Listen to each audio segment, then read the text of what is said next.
Cancer নিয়ে মানুষের অনেক ভুল ধারণা আছে বা ভ্রান্ত ধারণা আছে, আমরা এটা ক্লিয়ার করতে চাই। ক্যান্সার হলো শরীরের কোষসমূহের অনিয়ন্ত্রিত বৃদ্ধি।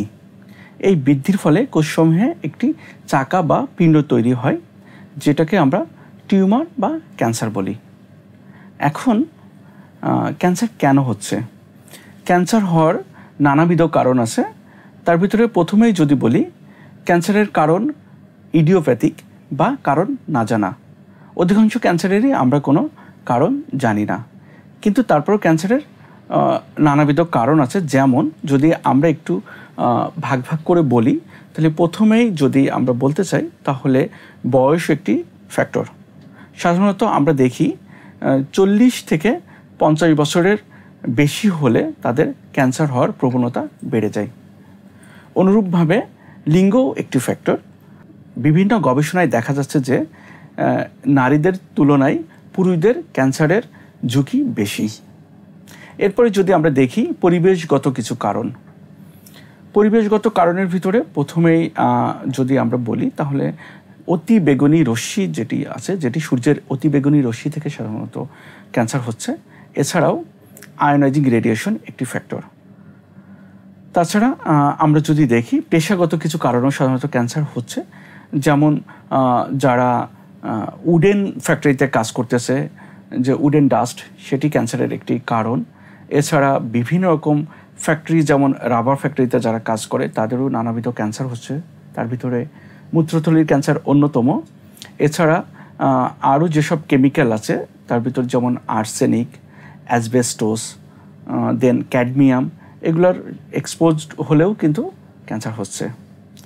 তারপরে অতি গুরুত্বপূর্ণ একটি কারণ হচ্ছে খাদ্য অভ্যাস।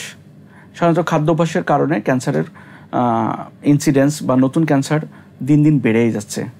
যেমন কেউ যদি তামাক বা তামাকজাত দ্রব্য গ্রহণ করে থাকে, তাহলে তাদের ক্যান্সারের ঝুঁকি বেড়ে যায়। অনুরূপভাবে যারা অতিরিক্ত মদ পান করে, তাদের ক্যান্সারের ঝুঁকি বেড়ে যাচ্ছে। তাছাড়া আমরা যদি কেউ দেখা যাচ্ছে আঁশযুক্ত খাবার কম খাচ্ছে এবং লাল মাংস বা রেড মিট বেশি বেশি গ্রহণ করতেছে, অথবা প্রক্রিয়াজাতকরণ যে খাবার আছে, বিশেষ করে ক্যান্ড ফুড, ফ্রোজেন ফুড, এগুলো থেকেও কিন্তু ক্যান্সারের ঝুঁকি বেড়ে যাচ্ছে।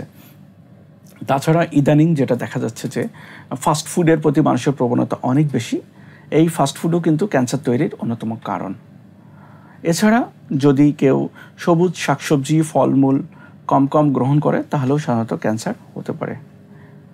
এছাড়াও ক্যান্সারের আরও অনেকগুলো কারণ আছে। যেমন যদি আমরা দেখি যে কিছু ভাইরাসজনিত কারণে ক্যান্সার হতে পারে, তার ভিতরে অন্যতম হচ্ছে হিউম্যান প্যাপিলোমা ভাইরাস এবং ইপস্টেইন বার ভাইরাস। আবার ব্যাকটেরিয়ার কারণেও কিন্তু ক্যান্সার হচ্ছে, তার ভিতরে অন্যতম হচ্ছে হেলিকোব্যাক্টর পাইলোরি। এরপরে আসুন ক্যান্সারের অন্যতম প্রধান কারণ যেটা আমরা বলে থাকি, সেটা হচ্ছে জেনেটিক মিউটেশন বা জিনের পরিবর্তন। জিনের পরিবর্তনের কারণেও কিন্তু নানাবিধ ক্যান্সার হচ্ছে। Double million offer Walton fridge কিনে পেতে পারেন 20 লক্ষ টাকা, রয়েছে কোটি কোটি টাকার নিশ্চিত উপহার।